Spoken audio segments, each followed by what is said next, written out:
Hello, everybody, and welcome to the ZombiesLvBacon podcast. This is episode 24, season 2. We are still going.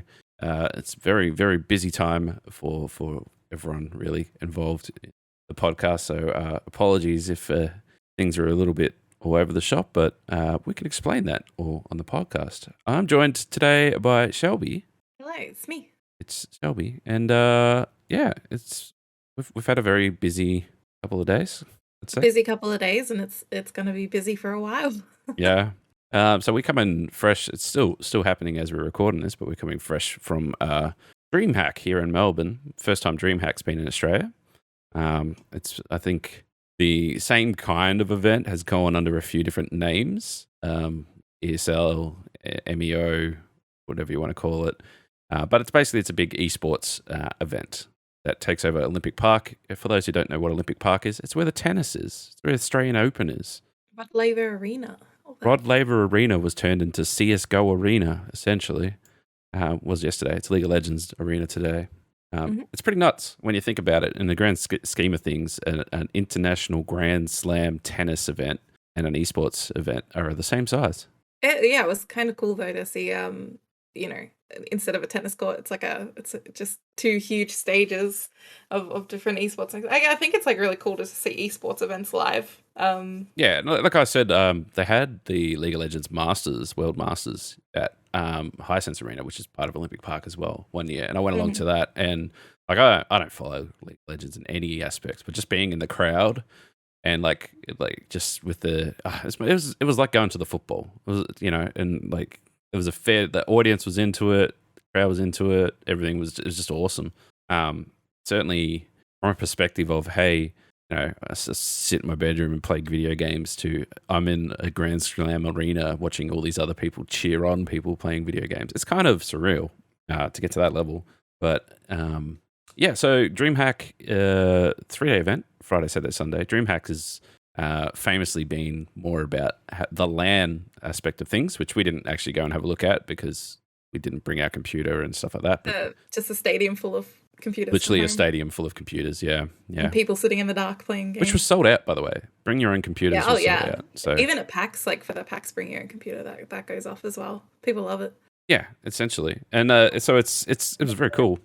I can't remember the logistics of bringing my computer to something like that. I couldn't do it. I mean, well, we'll get to the level of that in a second, because what I want to talk about is the event itself. 3-day event. Some people will literally just bring their computer and sit in a stadium full of computers and play games and talk with people and hang out and meet people, whatever. And then there's the other aspect, which is they've got an expo, which to a degree was fine, but I understand that this is probably one of the bigger events that's happened since COVID really shut down the city. It was kind of lackluster in the expo side of things. All that was there was every single company that sells computer parts was there. So yes. all the major was for Australia, essentially. So your PC case gear, your M-Waves, your PLE, Scorptech, all those guys all had a booth each. They're all pretty much selling the same shit and trying right next to each other. All right next to each other. There was a little bit of indie stuff there. There was one cool little indie game that they were showcasing, which was completely Twitch integrated. So it's basically Dreamtown game, I think it's called. Yeah. You go in and you go into the Twitch chat. Obviously, it'll eventually be available for anyone to play with their Twitch communities. But you go in, you let your character be created in the village, and you give them a role. So I became a wizard, and then they started building a wizard tower, and it's pretty neat. It was cool. Just everyone works together. I would have liked to see a little bit more of that sort of stuff there, some games and startup stuff, and especially local stuff. People will travel to Melbourne for this event, so why not showcase some of what Melbourne's doing, which is lots of stuff. So, yeah. But I understand we're only a month away from PAX, so PAX is the big boy for independent. Yeah, everyone's saving up for PAX. But apart from that, they had a shitload of giveaways, and every man and his dog wants a free GPU. Let's be honest. I signed up for all of them. Yeah, we'll never win it. They do the thing that I hate. I see it at PAX all the time. They do the seagull raid, what I call it. We weren't there for it, but definitely it was happening. I saw some pictures and stuff like that. That's basically when someone gets up on the stage and goes, "Who wants a mouse pad?" And the whole audience goes, "Me, me, me, me, me, me, me," and they all just sort of swarm the stage, and then they just throw mouse pads into the audience. I hate that. That's pretty good, Seagull. I've had success in those things before. Yeah, but I hate it, particularly at PAX when there's like a walkway, then all of a sudden the seagull swarm blocks the walkway for fucking mouse pads. It's like, come on, just stop. They're not going to throw a 3090 at you. Relax. So that's the expo side of things. Then they had ESL were running.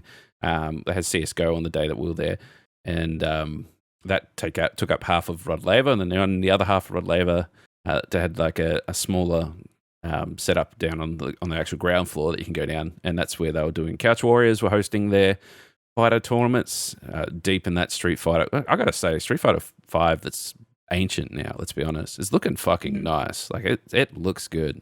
Oh, it still looks great. No problems there. Honestly, don't know what they're doing with 6.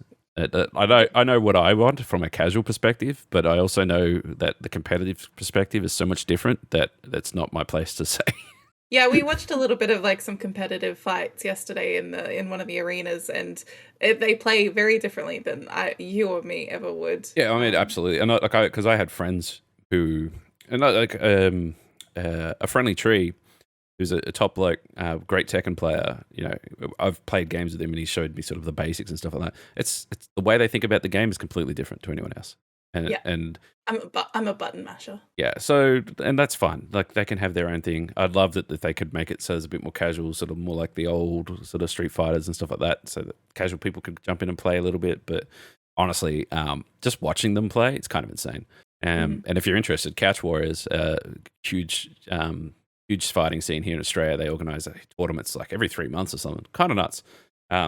Fucking just top people to hang out with. They got a Discord and everything you can jump in as well, and everyone sort of compares and competes and whatever else. So it's really cool. So that's Rod Laver. Then you go around to the I think whatever the Margaret Court Arena, whatever the next one is next to it, and then they had a Twitch Rivals thing, which we didn't go to. They were playing Knockout City, which is, I don't know, is it like owned by fucking Twitch or something? Because they keep pushing that game. And I think it might be. They've got some sort of vested interest in it, definitely. I just feel like there's other games that would be more broadly appealing. It's not everyone's playing Knockout City. I think the problem with Knockout City is that no one's playing Knockout City.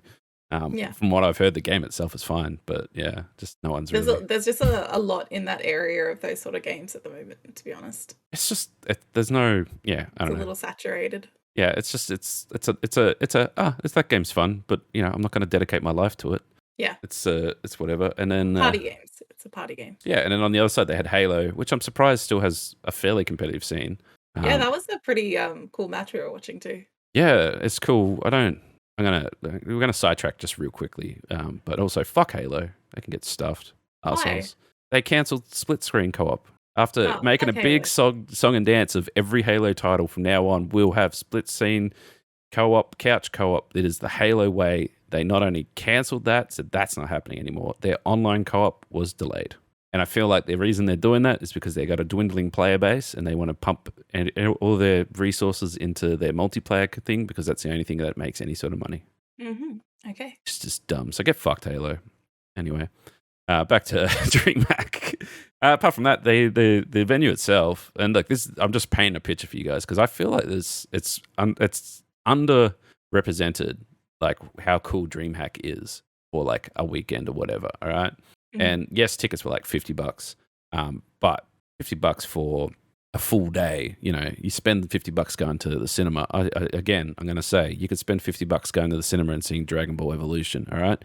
There's better ways to spend $50 and it's DreamHack. Okay. So they also had they had a gaming bar that was set up with free arcade machines. I mean, can't go wrong with free arcade machines. I got way too invested in that KISS pinball machine. Yeah, and I finally got decent way into Time Crisis because I didn't have to keep paying every time I died, so that was good.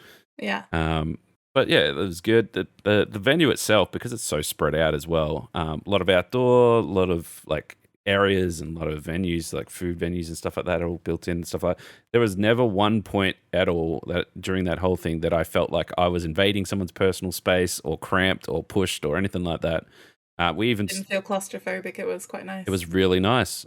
Never did I feel like, fuck, I need to get out of here. There's too many people in here. It was fun. We even lined up to spin the wheel with like every man and his dog, and that was still fun. It wasn't bad at all. So it was really well organized, really well executed. A little bit more content just around the actual matches. The matches themselves. If you turned up for that, then you're set. Plenty of things to see and do there. And yeah, the only other thing was we went and did. What was it? There was just it had little cool things there. Things like Monster Energy had a good little setup there. Yeah, free energy drinks like constantly. I was for the first time in ages, I was a bit salty that I couldn't have like a bubbly energy drink. I was very mad because they were free. I love free stuff. Yeah, fucking know your audience. And by the way, it used to be Red Bull that used to rock up with a fucking like a Red Bull car and then pump obnoxious amounts of fucking music and then give you tiny cans. These guys were like fucking driving simulators in a neon green corner with bloody giving away big ass Monster Energy drinks. And like arcade machines, like and like the general games, so like you throw the basketballs into the hoop and stuff like that. Like people are into it. Yeah, and then free monsters, all the flavors, by the way. Good on you. Like yeah, one. Fucking oath. And then they had monster cars outside. Yeah, so fucking oath. Yeah. Good work, Monster. Get wrecked, Red Bull. Do better. But yeah, it was very cool. They had 5 Gum were there as well, which they've been pushing. They're marketing a lot around gamers and stuff like that. I'm surprised that 5 Gum weren't handing out gum. Well, they were handing out League of Legends champions, not the actual skins, like players, like professional players. Professional players, yeah. We were doing a scavenger hunt. We had to get points, and to get some of the points, we had to play League of Legends against a pro, and it was like first to 2 kills, basically. Yeah. One.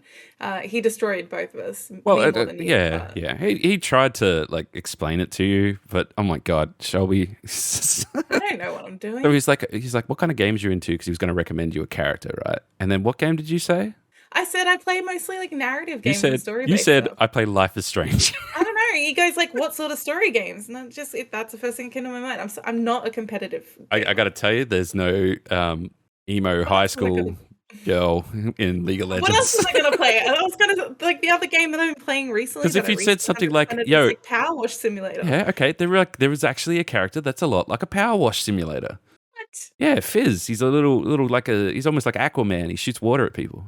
Oh my god. Yeah, see if you had said that. Yeah, hey, this is what I mean. But no, you went with the fucking the emotional toll of an emo high school girl that can time travel. Actually, there is time travel characters. They could have gone for that. Yeah, there you go. But look, I just feel. But then I gave you Ash, which is the character you get in the tutorial. So like, play that one. And then he's like, "This is how you buy items." Then you brought the same item over again, and I'm like, You said double click on it. I double clicked and you were like, twice. Okay, I'm not going to argue over this. All right. Look, that's not my fault. You were obviously just not.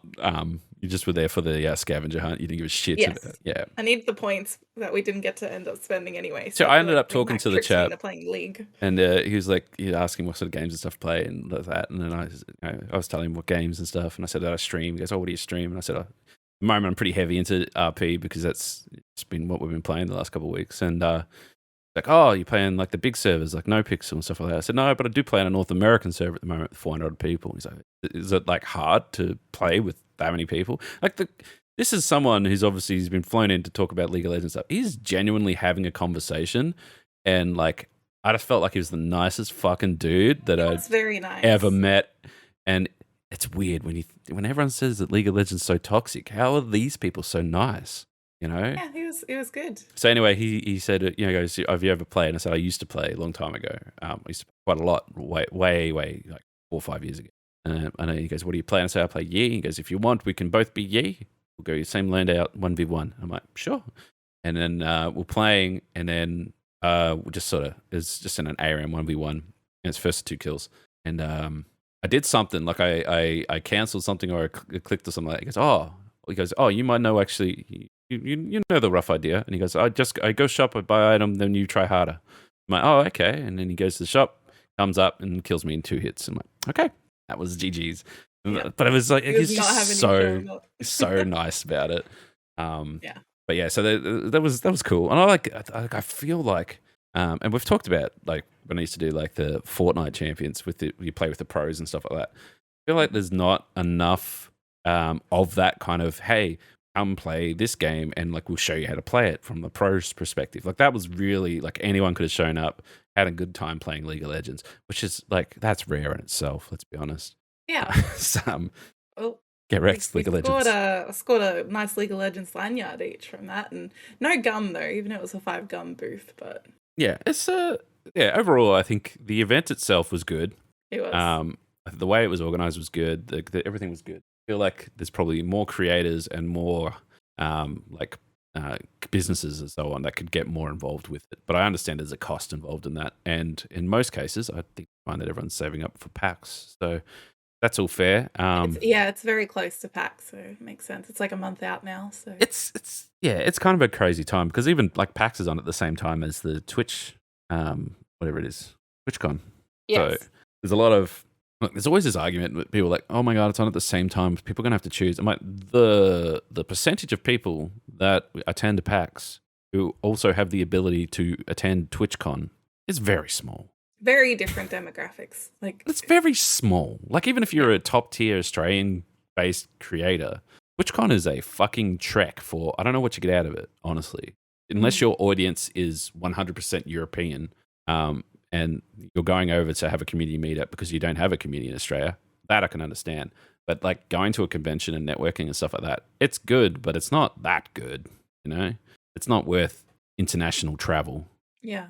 So, unless you, of course, that someone's flying you over, you're one of those lucky ducks who seems to be an influencer.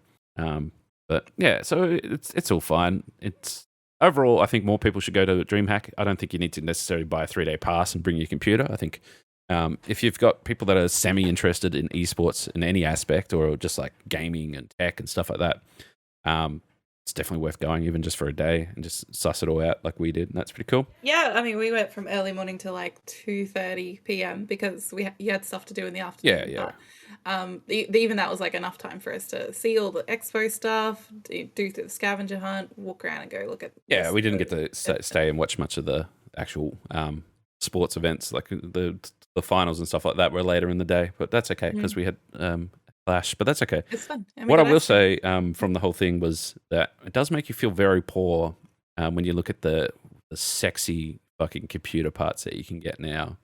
Yeah, and I think you're especially noticing it because you need a new computer. Your computer is on death's door. It's in a rough shape. Yo, girls pumping out cat fur and dust right now. They have some crazy looking PC cases that look like alien spaceships. And they always kind of have, and those things are very upmarket because they're also very impractical when they're not boxes. They're just these like works of art that are beautiful but expensive, and lots of those. And obviously there was lots of competitions to enter to win those sort of computers. There was also like Jesus, which one was it? One of the booths, they had like some tech guy was doing like YouTube video stuff there. And oh man, as the balls to be that cringy in public. It's just, is this the guy with the Minecraft? No. This is the guy who's like, he runs up to the laptop. He's like, oh my God, it does 144 hertz screen, 3 megapixels. I'm like, oh my God. I'm like, it's like, get it. I'm just gonna leave. I'm definitely in the background of somebody's video they were recording with a very nice looking camera where he was playing Minecraft, and I walked like right through it. I mean, that's all fine. I feel like, but honestly, that was first thing in the morning, and then I didn't see bugger all of any of that sort of stuff later on. Which definitely saw a lot of content creators running around with their cameras. It's early, first thing. Yeah. It's like they came in, do their stuff, and then they disappear, or whatever. So I feel like there could be more. Like I said, Twitch does Twitch rival stuff, but they didn't like have a booth or anything anywhere. And DreamHack had their own content creators, but they kind of just shoved them in the corner of the expo. There was like a meet and greet booth and things like that. Literally in the corner of the expo. Literally, yeah. I think like the big draw cards though were like the Misfits and stuff like that, like actual esports orgs coming in, and again, it's like gun your favorite football.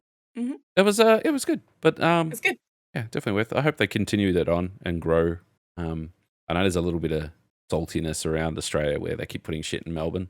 Like MEO was in Melbourne, but then they had, was it IEO or whatever the one they did in Sydney at one point? Like Sydney's had like the EB Games Festival for a little bit. Then they went to the Gold Coast, it came from the Gold Coast, went to Sydney, then went back to the Gold Coast, and then merged into PAX and evaporated. Yeah, I'm of the mindset that Melbourne just has way better venues for these sort of things. Well, no, I mean, Gold Coast. Gold Coast is like they have an entire venue district just for exos, but it's the thing is, and this is the big difference. And I know people from other states are going to go, rah, rah, rah, rah, and that's fine, you can. Like, so Sydney have the convention center that they only just opened up like 5 years ago. which is right in the middle of Darling Harbour. Mm. So that when they had RTX, because like RTX, the first RTX they had was in a fucking train station, an old thing, and it had no air conditioning, and it was a fucking nightmare. And they're like straight up, like the convention center is hopefully going to be finished by the time we do it next time, so we'll move into there. That's as good as the Melbourne Convention Center. It's in Darling Harbour, like everything's around it. And that was always like Melbourne's big thing was that you have it at the convention center or you know, the cities all around it. There's plenty of places to eat, stay, everything very close by. And that was always a thing. But yeah, it's just Melbourne gets PAX. We've got the Crunchyroll Fest for the anime nerds as well, which is in 2 weeks. And then we have a month of nerdgasm going on here. Except for next weekend, we have to go be normal people and go to. That's a different thing. But that's my point is that we got all the events and then there's nowhere else. And then I think Adelaide's got like AV Con. I don't even think Sydney's got anything. Maybe like a Supernova or something. But even Melbourne gets one of them. So a lot of But it's I don't know. It's interesting because a lot of content creators and stuff like that. And like I've had this conversation with a few people, and they're like, "Oh, if you're going to be serious about being a content creator and like working in the industry and stuff like that, you need to move to Sydney." And I'm like, "No way!" Well, yeah, absolutely, because that's where like a lot of these companies, like Sony and Microsoft and stuff like that, their headquarters, and most of them are in Sydney. It's just like the international hub for those big companies. So if you want to be close to them or working with them, that's it. But then they have all the expos and everything in Melbourne.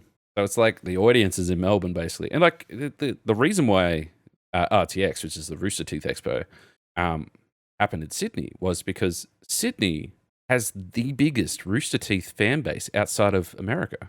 That was like 1 and 2. It's like, and they're not talking about Australia. They're talking about Sydney. Mm-hmm. So and then after Sydney, it's the UK. Like it's weirdly skewed that way. So they're like, okay, well, if we don't want to branch outside of doing their normal one, then the next one's going to be Sydney. And it's the same thing they made the movie and they kickstarted it, crowdfunded it through YouTube Red. I don't even know if that exists anymore. Their Laser Team movie, and the biggest backer, whoever was going to donate the most to making that movie, was going to be then hosting the premiere for the movie, like in their hometown. It was hosted in Sydney. The biggest backer was from Sydney. They had to fly all their crew from fucking Texas down to Sydney to do their premiere. So it's weird. I think the one thing that COVID sort of changed for everyone is that we don't need to be like we realize that the power of the internet is we don't have to be in the same city or same state or same room, anything like that anymore.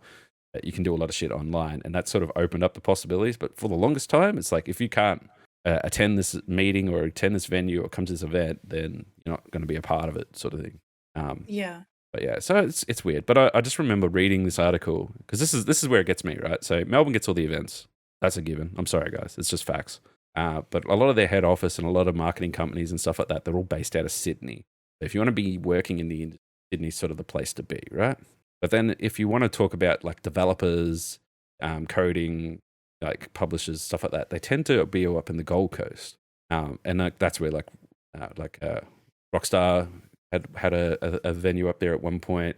There's a lot of indie developers and stuff like that. So like between Sydney and the Gold Coast, that seems to be where most of the work and stuff is. And then the Australian government, East Coast, sorry, and then the Australian government's like we're putting all our information and technology and all that sort of stuff into Adelaide. Adelaide's going to be the Silicon Valley of Australia.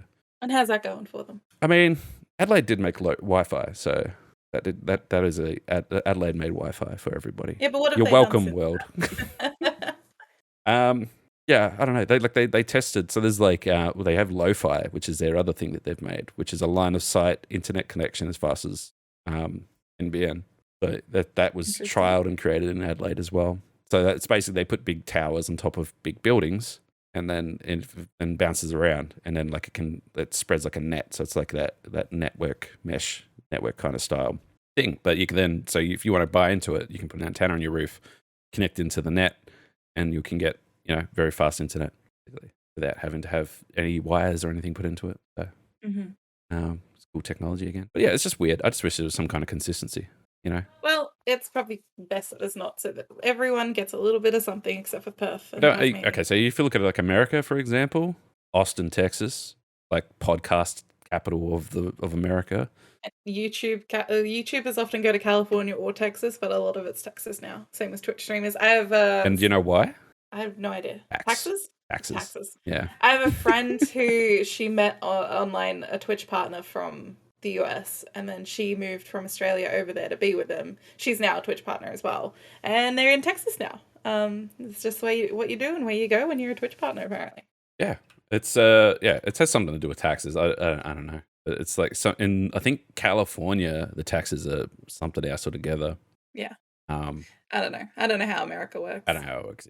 I know that it's kind of shit because although I forget who the creator was, but he was like breaking down his financials, basically like which takes a portion and then tax takes a portion, and then I end up with shit all basically for all my work. Yeah. Like a lot of money comes in, everyone gets a slice, and then the creator gets a slice of all his work. That's kind of fucked, but that's also kind of the way it is. But yeah, interesting. Speaking of interesting things about creators and so on, this is sort of a developing stuff. I don't know really what's going on, but I saw on Reddit and I saw on TikTok and a few other things, and people have been talking about it the last couple of days. Ninja, the once upon a time, I'm not seeing enough movement, best streamer in the world, has disappeared. He's gone. Has he? So he was in the middle of a game, got a bit tilted, and he goes, I can't fucking do this. I'm done. I'm gone. I don't know when I'll be back. I'm gone. And he's left, and he's changed his socials to don't know when I'll be back. Apparently, he announced a break. Oh, I don't like. It's got to be like a. When you watch, thing, right? no. When you like, because people like, you know how the drama trains like, yo, Ninja just announced that he's walking away from content creation. Blah blah. He changed his. Wait. Not found. Let me finish. You watch, like, everyone talks about, like, in that hyped sort of pitch and whatever else. But then when you go and watch the end of his last stream, everyone's quiet because you can see that it's not a show. It's nothing. The guy is done. And it's kind of sad. Like, he's done. He's done with it. It's too much. He's he cops a lot of flack. And, as much as it's news and everything else, you watch the end of his stream and the way he's like not a show. He's just literally like, I need to fucking turn this off and go. Depressed. Yeah, it's really, really sad. And it's okay. So that's very sad if it's not like a publicity thing, obviously. That's the thing. I can't imagine like getting to that point of being like one of the biggest streamers in the world and everything you do is watched and put under a magnifying glass. Not only that, everyone who fucking half the people in his chat's like, I miss the old Ninja. You know, they just rag on him constantly. But yeah, it was interesting to see the normal press that goes around something like when it's a stunt. You know, they talk a lot of shit and whatever. Like, you know, but in this case, most people when they like start to get into it, they're like, wow, this sucks. This is not positive, negative. This is not really, it doesn't even feel like a fair dinkum thing. It just kind of sucks to see someone who used to be high energy, fucking, you know, top of his game. The online training schools things, you know, masterclass or whatever they call it. He did one of those where you pay $100 to sign up to it. And it's like they gave him a script and said, read this, sign here, here's your money, go away.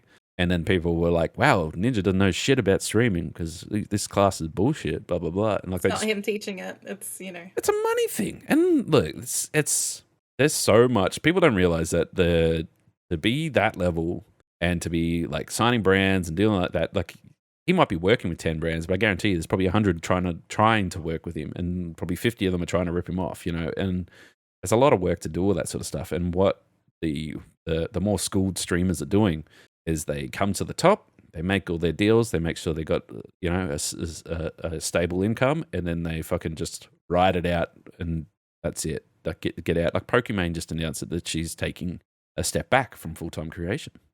She's just like, no, I'm done with the grind. I'll just do what I want to do now.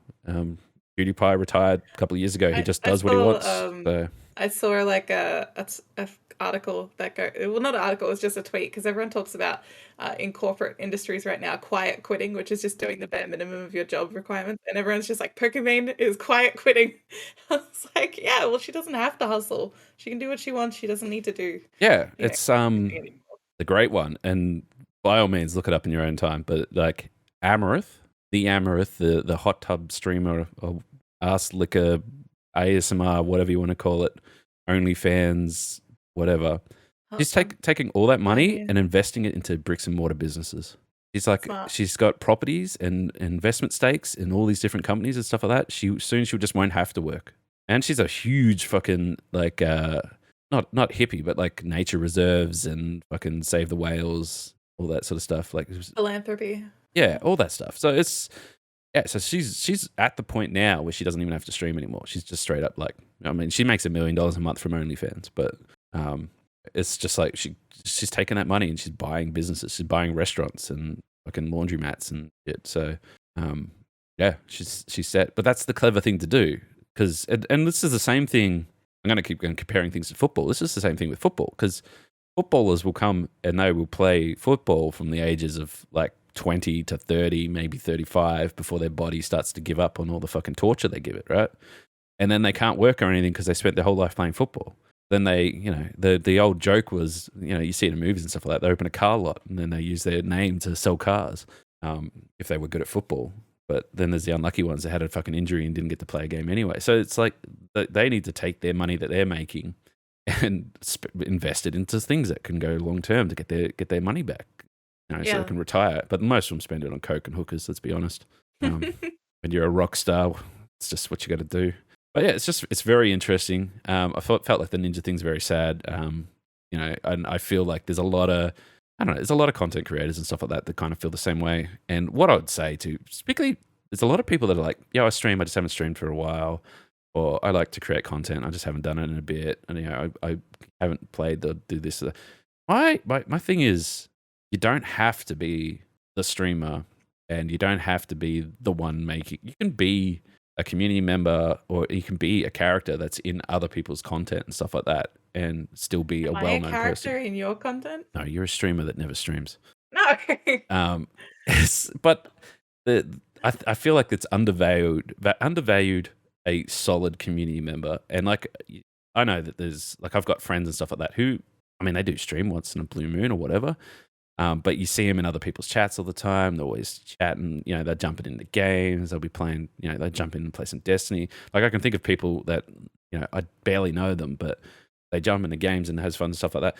And you can be a vivid part of the streaming community without actually streaming. And I feel like there's too much pressure of, yo, if you're not streaming and you're not making numbers, then you're not a content creator. And that's just not true. So that's 100% the case. And you know, and I've gone through. It's the same thing. It's the same thing with, if you're not an esports gamer, you don't feel like you can go to PAX or go to DreamHack. A fucking oath you can. If you just like computers, you can go there. You can do whatever the fuck you want. And the computer, the companies and stuff like that, they don't care what you do. They want you to come and, you know, look at their stuff and buy their stuff and, you know, enjoy their products and content and have a good time. Yeah, absolutely. So yeah, I feel like you see that a bit too much. Like, there's a lot of pressure on, you know, if you want to be a part of this, you need to, you know, do this. You don't. You can do whatever the fuck you want. If you put out one YouTube video a year, that's great. You're doing great. Do whatever you want. Does this mean you're gonna stop asking me to stream? It's different though. Well, there is but at the same time, Shelby, you're not. If when you do that one stream a year, you like reconnect with your community that you might not necessarily been talking to for like 3-4 months. They do tend to go pretty well. Yeah, then people miss you, and you probably don't get around. But it's, you know, the thing is that, like, obviously I have a podcast because you're listening to it, and then like I stream and Twitch and Twitter and Instagram and TikTok and all that, and YouTube and Facebook and like we got Discord and all that sort of stuff. Like you can reach me. I'm everywhere, right?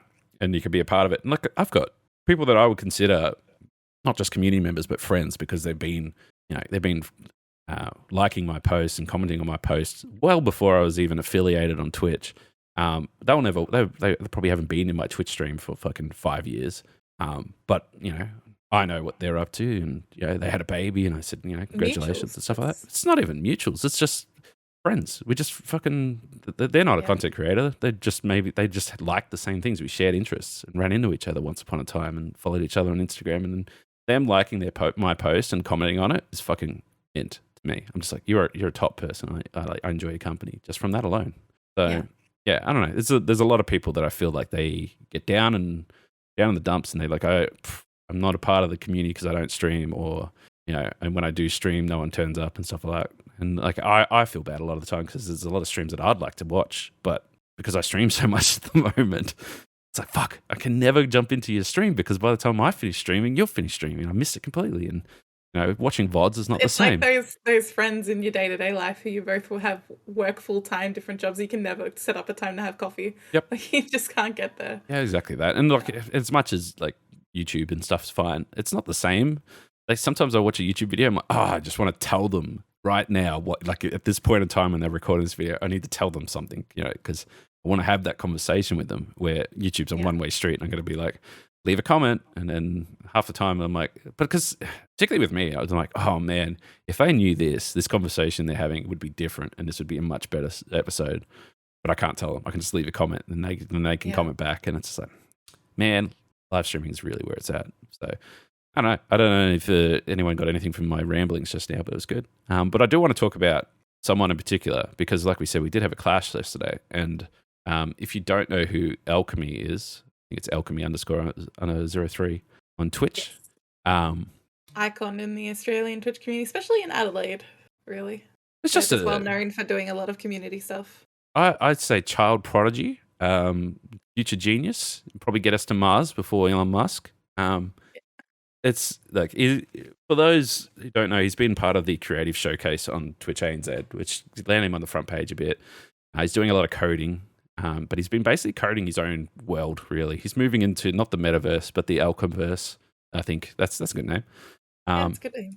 But yeah, man, the stuff is like he posted out that he wanted to run a game show or something. I didn't even read the full tweet. I just said, "Man's doing something. I'll sign up." I support the man because I like seeing people do stuff that's different and interesting, and following their passions and stuff like that. And he's doing a really good job. Geez, it was ambitious though. But basically, so he was creating like a world which is like full of game shows and stuff like that. You know how they used to, like in the 90s and stuff like that, you'd have like the game shows there'd be a big stage and they'd have 3 different games and stuff like that. Like Price is Right would have, guess the price and then put the price in the right order and stuff like that. This was the same sort of thing where you had a heap of different games. Some were like Family Feud, some were like a Guess the Lying Person or whatever, stuff like that. It's very cool. But it was all done in the digital space, and then it was meant to capture people's webcams and put us in that space with him. And we were meant to also log in to his computer via Parsec, so we can do button presses, so we could all control his computer at the same time. And we're not talking like 5 people in total. I think it was like, well, there's 5 states and 5 people playing at the time, so 25 odd people. But yeah, so it was very ambitious, and it didn't go well to start with. The webcams lagged his entire stream.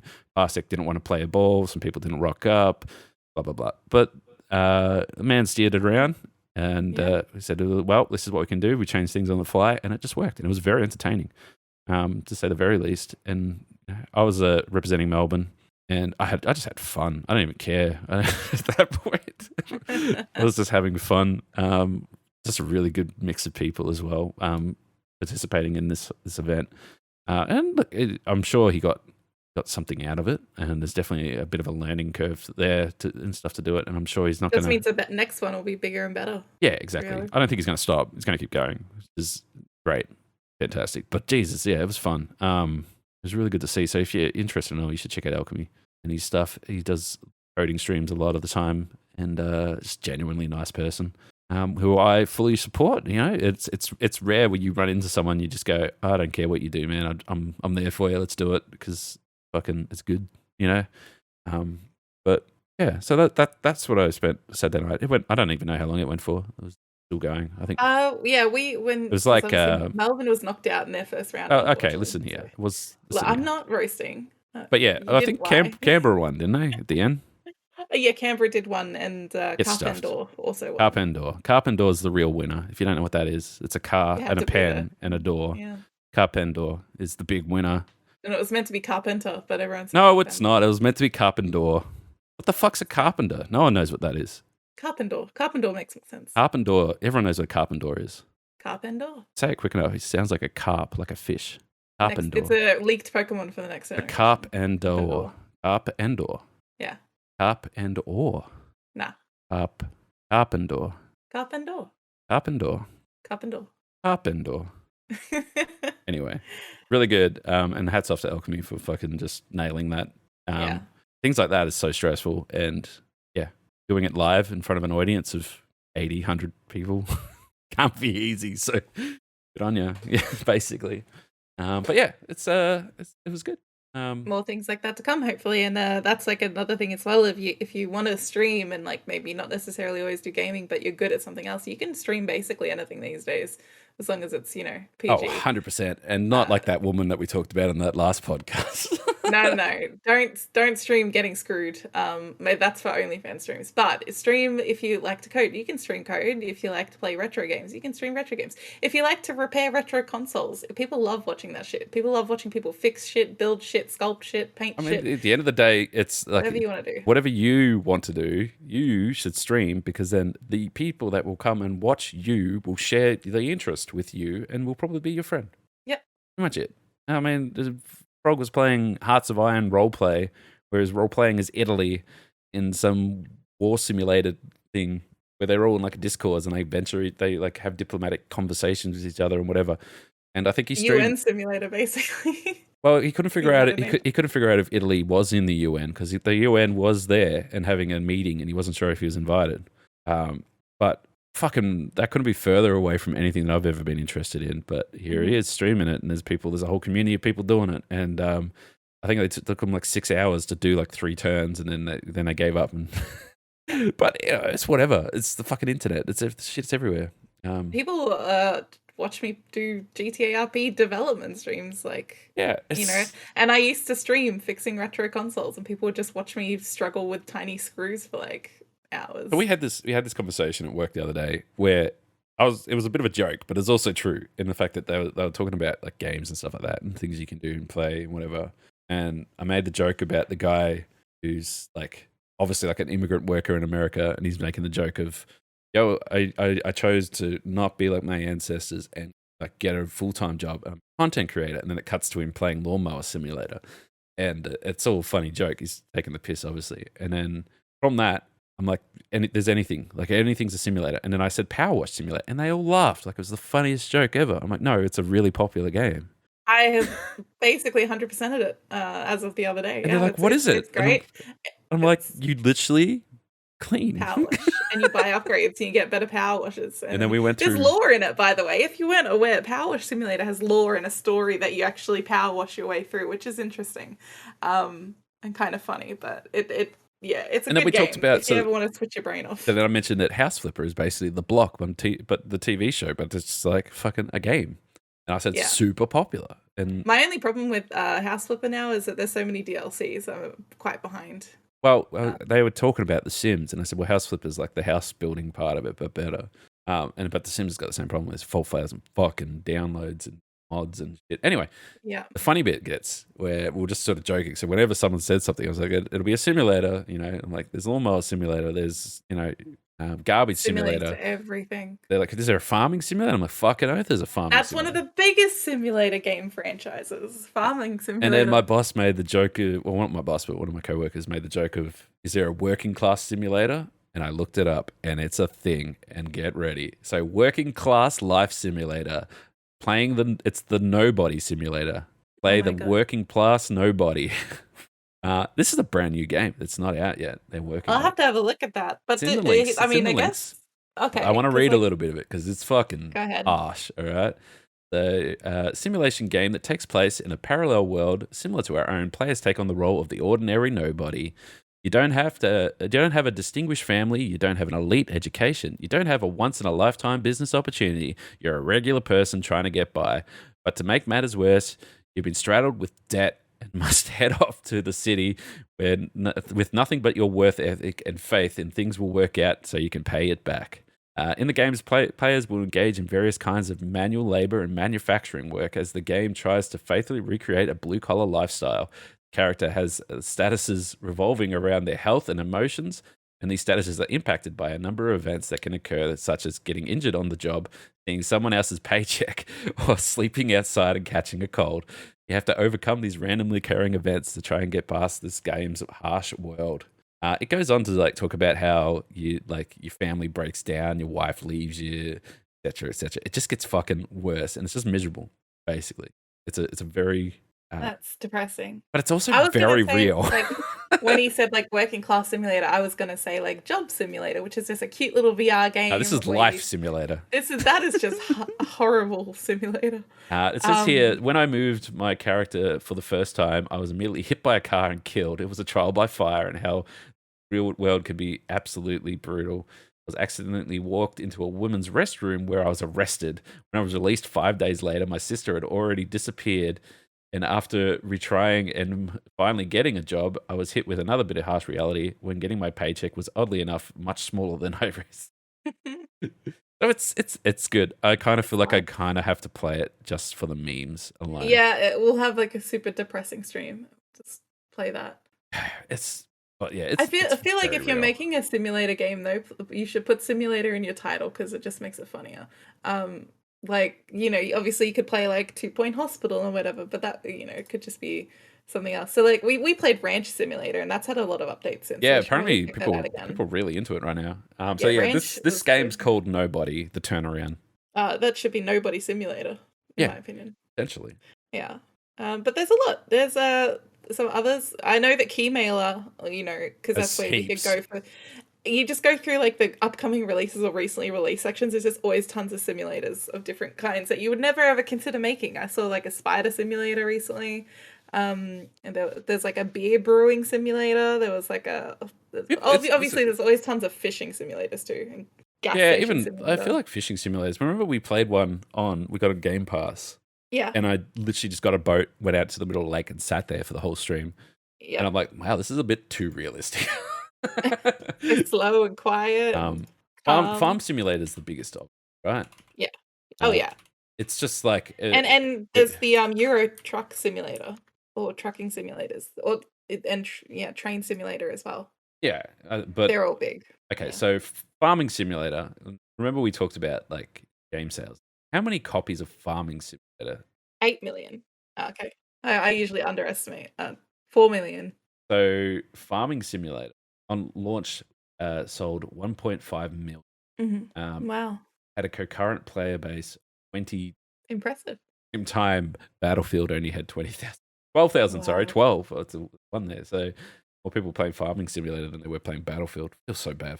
I'm just looking at simulator games list on Keymailer. I just want to read out some good titles. All right, go for it. Admin Simulator. Airport Admin Simulator. Hate it. Alchemist Simulator. Alien Life Simulator. Ambulance Chauffeur Simulator. There's a lot of American truck simulators, and they're all just DLC of different trucks you can get. Android Simulator, Animal Simulator. That's pretty normal, I'd say. So we could honestly, we could probably Apple Simulator. We could probably just like request 30 simulator games and do a 24. Autopsy Simulator. No. Baby Walking Simulator. Imagine, that's it. I see it already. 24-hour stream, 24 simulator games. Let's go. We'll just get them all. I could fucking speed run. This Autopsy one looks hectic. It looks a little bit like the Mortician game that recently came out, actually, the Mortuary Assistant. It probably is similar. There's definitely some scary aspects of this. Yeah. Simulator games. Love them. Love them. But yeah, it's great. So, wait, one more. Final one. Bed lying simulator. You're laying in bed. Imagine laying in bed. Crazy. Yeah, okay. Well, all right. I'm mindful of time. I really want to go through this. Got it set up so I can actually play for the podcast something as well. But I want to go through this. There's a tweet that I put in the topic, basically. Mm-hmm. It goes, my 20 female girlfriend of 2 years told me that the music that I, 25 male, play during sex is weird and a major turnoff. Oh, God. So basically, I won't read the entire thing, but boyfriend, girlfriend, meet up. They like to get down to music, a few songs in this guy's playlist, but he has one song in particular, which actually happens to be his favorite song that he likes to play. And after 2 years of playing this song while getting funky to it, she finally admits that it's fucking weird and actually turns her off.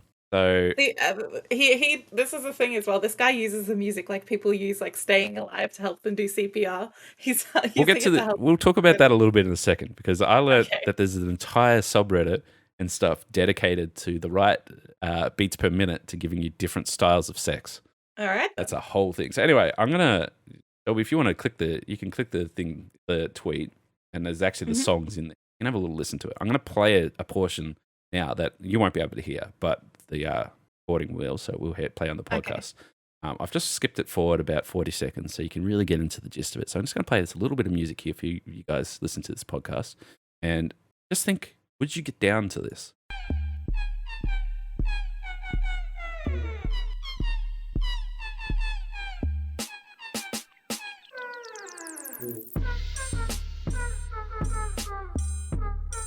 I used to think of like early 90s, they used to have that green dancing alien. I picture the green dancing alien to this. Oh yeah, the dancing. It is a weird song. It's the whole point, like, of why it's uncomfortable. Is it just? It's a weird song. Just keep skipping along. It gets weirder. It's unnerving. Just imagine trying to get romantic, and here comes this fucking. I don't even know what the genre is. It just sounds like somebody got a keyboard for the first time and they're just slapping a bunch of buttons, like, with different sound effects. That's what it sounds like. It definitely, and I don't understand how that helps him keep rhythm. Very slow, jarring rhythm. Listening to this song makes me think I'm about to get murdered. Like, it's unnerving. I feel like I'm an alien creeping in a dark mansion. I'm sneaking in. There's like moonlight there. And it's like, this is like an action sequence from a movie where he's breaking in to steal the Declaration of Independence. This poor woman had dealt with this for 2 years before she said anything. 2 years. Hey baby, you like this music? Yeah, I like it a lot. 2 years. It's so repetitive. Please stop. I didn't even know the song existed. But this is not even music. It's not. It is a toddler that's been given a keyboard. That's what it is. This is now the theme song for this podcast. No. Because then I can't even get down to this. This could go viral. I could see this playing in the club and everyone doing weird fucking dances. People will do remixes and shit of this now. You watch, it'll get sampled a lot. Let's send it to Frog and see what he can do with it. We should send it to Frog. Send it to Frog. Oh my god. What I was going to say, let's have a look. All right, so when I looked at this song, which was fucking Friday, so 2 days ago, had 600,000 listens. It's at 2.7 million now. So what I'm hearing is, if you want to go famous with your music, you need to get weird as fuck, and then you need to get people to fuck to it, and then make Reddit posts about it, and then you can really break it down, you know. Oh my god. And then I just want to say the top comment on this fucking YouTube video with 100,000 likes, by the way. Moment of silence for that poor woman suffering 2 years of this. 2 years. Imagine being like the person who made this song, and that's your most favorite song for torturing women. I'm not saying that we have music going for things like this, but if you did have music going and you played a song that was just fucking weird, you would be hearing about it straight away. Yeah, 100%. I couldn't wait 2 years. I'm sorry. Yeah, I mean, we've obviously, it's like this woman needs he needs to pay for It's like when you put on like something like a YouTube video, and like you want to get in a certain mood. Might be you want to go to sleep, you're trying to relax, or might be that you're trying to get it on or whatever. And then like halfway through it like pops up with an ad. It's like, "How's your health insurance? You should sign up today." And it's like, "Oh, fuck off!" Seriously, it's like, just ruin everything. It's just shit like that, and like it's you put the TV on in the back, but the mood might be striking, and then the fucking an ad comes on, or it changes, or something comes on. It's just like, I can't, not to this, whatever. It's just weird. So, but yeah, I'd like that. If someone put that music on, I'd be like if that was let's say it was a super attractive woman who you just want to get, like you just absolutely want to get in her pants, and then she puts that music on, you're either going to go, this girl is freaky. It's a red flag. You got to leave. Well, it could be a green flag. No. She could be super freaky. She's an alien in human skin. So you're asking for a probing. All right. I mean, I'm not saying no. Oh my God. And on that bombshell, I think we're going to wrap it up because we got a busy weekend. But hey, apparently we do.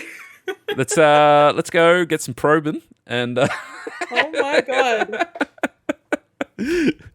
Oh shit! All right. Well, Shelby, you streamed. You have streamed. I streamed last week. I didn't stream this week. I was having a little week's bit not over yet. You want me to stream while you're doing your charity stream? I think we need to give you the focus. Doing a charity stream later, by the way, for context. Yeah, but it'll be over by the time you listen to this. I know, but they can know that. But there'll be another charity stream coming up on the 8th, which is Are You OK Day, because we are raising money for Are You OK, which is yes, very good.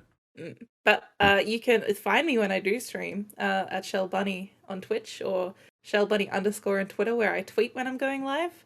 And I'm around doing dev stuff, and maybe I should have just live streamed all my PowerWash Simulator because I went right through that game. Yeah, it's good. Yeah, I'm gonna get some weird simulator games. I found Bum Simulator and well, I tell you what, if we hit our charity goal, I'll add the next goal: 24 hours of simulation games only. Like 50 simulation games. I just found Corona Simulator, so you can Oh my God, stop. All right, well, you can find me everywhere at ZombiesLvBacon, obviously ZLBPodcast on Twitter to get all the latest things. And this podcast is on all major platforms. Please listen, subscribe, comment, like, whatever you can do. Help us out. Spread the word. We very much want to get out there and get to more ears. And, if you're we're probably looking to get some new people onto the podcast as well. Get a couple of hot takes on some stuff. Be nice as well. So make sure you're listening and sharing it. I want you this week in particular, I want you to send this to your dad, as we did record this on Father's Day. So happy Father's Day to all the dads out there. And if you don't have a dad, send it to someone else's dad. And if you have two dads, send it to both of them. If you have, never mind, I'm not going to say that. All right. Thanks for listening, everybody. We'll see you next week. Goodbye. Goodbye. Mwah.